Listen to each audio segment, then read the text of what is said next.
Par Latviju stāv sardzē ozoli, kā tautu dēli zīļu rotās, kā karavīri bruņu kreklos.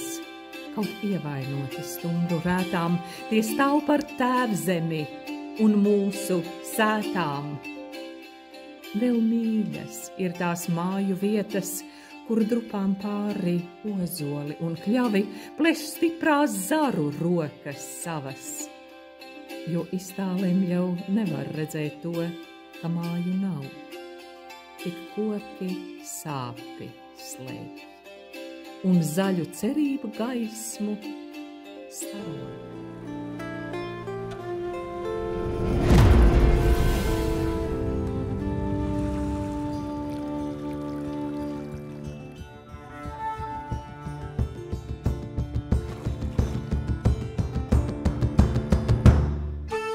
Vecgaviļu dižozols atrodas iepratim Vecgaviļu mājām, mūsu sentēvu spēka vietā Tērvetē.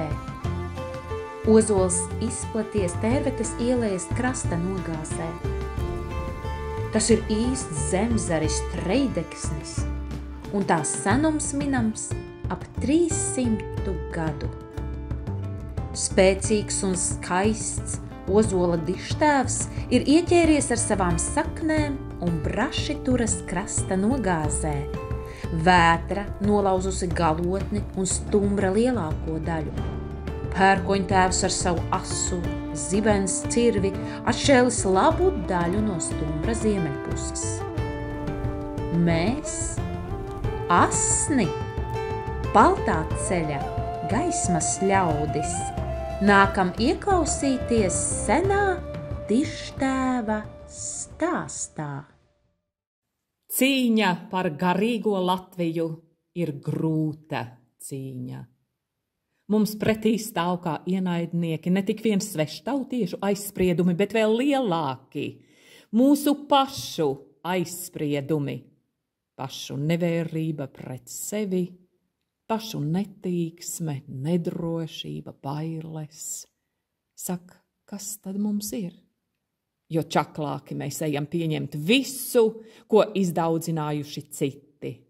Mums vēl asinīs apspiesto tautu bijība, kura bez mitas pieturēja pielūgt svešus elkus.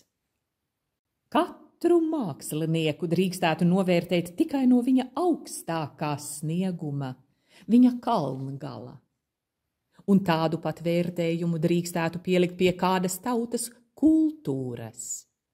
Viens kalngals paceļas mūsu senatnē. Tās ir mūsu dainas. Mūsu tautas dziesmas ir kā bauslības kodeks, likumības jēdzieni tur asi tverti. Tas labs, tas ļauns, tas godīgs, tas negodīgs. Šis lielais, garīgais spēks tautu izveda kā ugunsstaps caur garo verdzības nakti. Bet kādi tad ir tie stiprie?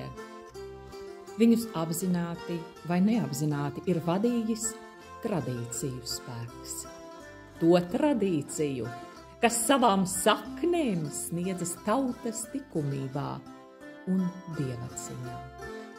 Bez tradīciju iespaida nevar izaugt stipra jaunatne. Jaunatnes audzināšanu labos likumos uzskatīja par goda lietu.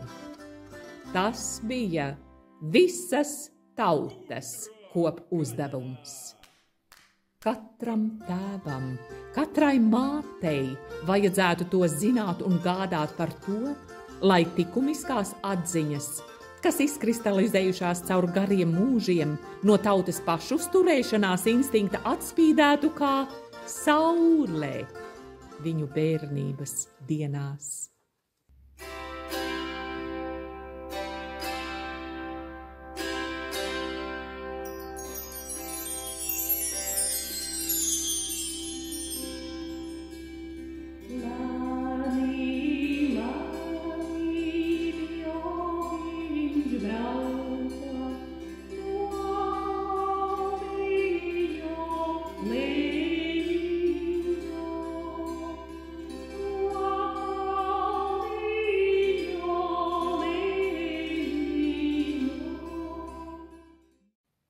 Mēs dzīvojam bīstamā laikmetā. Mēs esam tādi, kādus Dieva gars draud izspļaut no savas mutes. Ne augsti, ne karsti. Remdena rudenība. Pār daudziem mūsu dienu notikumiem varētu likt žīdu bodīšu izkārtni. Pērk un pārdod. Bet visam ir savs laiks. Kas tur kaļ debesīs? Zeme rīb, zvēro gaiss, pērkons trejas zvaigznes kaļ, Latviju tautas dzīvībai!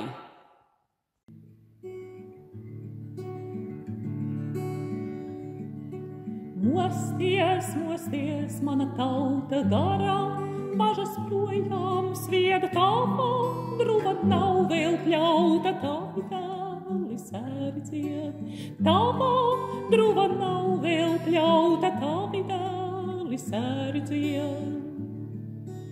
Mosties, gara gaismā, plauksti taisnību vaigi nekā, cel jau vienreiz galvu augsti pašapziņas lepnumā. Cel jau vienreiz galvu augsti pašapziņas lepnumā. Tumsa mīt vēl tavās būdās acīs, kož tev atklāts vārds mājas, vietu atrod jūdas, pērkoņtēvs tiek nonievots. Mājas, vietu atrod jūdas, pērkoņtēvs tiek nonievots. Vēl pret zeltā tērdo pūķi bija vātu kupri liets, kamēr savas kārtas rūķi prom no savām durvīm triec, kamēr savas kārtas rūķi prom no savām durvīm triec.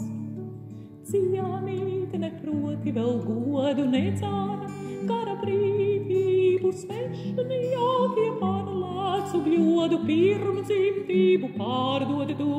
Svešniekie par lēcu bļodu pirmdzimtību pārdod tu. Mosties, modušās jau citas, kam tev pašai sevi krāpt diezgan ilgi lejāmīti, nu tev laiks pret kalnu kāpt. Diezgan ilgi lejāmīti, nu tev laiks pret kalnu kāpt.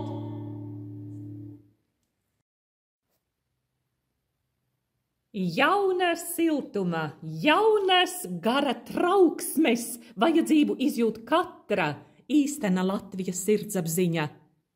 Ir krituši troņi, ir atbrīvotas tautas, bet gara cīņa nav galā nekad. Ir laiks Latvijiem iziet cīņā pret gara remdenību, seklumu un trulumu. Par gara brīvi, gara cēlumu un daļumu. Tā cīņa neved uz bojā eju, bet uz dzīvību. Un tieši tagad viņa kļuvusi vajadzīga vislielākā mērā, jo tikai tad būsim saimnieki savā dzimtajā zemē. Kultūra nav viena cilvēka darbs, bet gan visas tautas augšana uz garīgu pilnību. Tā ir cīņas lauks, kur visai tautai vajag būt cīnītājai. Es ticu gara spēkam Latviju tautā. Lai sirdsapziņa balta un mīla mūžīga, uz tautu Dieva lemto par glābiņu reiz cilvēcībai būt.